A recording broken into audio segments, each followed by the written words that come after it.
কথা আমাদের সংক্ষেপ, একেবারে সংক্ষিপ্ত কথা।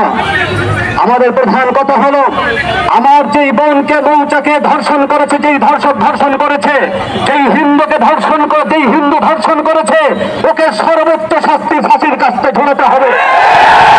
আমরা স্পষ্টভাবে ঘোষণা করতে চাই, এই ধর্ষককে যদি ছেড়ে দেওয়া হয়, ফাঁসির কাস্তে ঝুলানো না হয়, তাহলে আমরা নিজের হাতেই ওই ধর্ষককে ফাঁসির কাস্তে ঝুলাবো।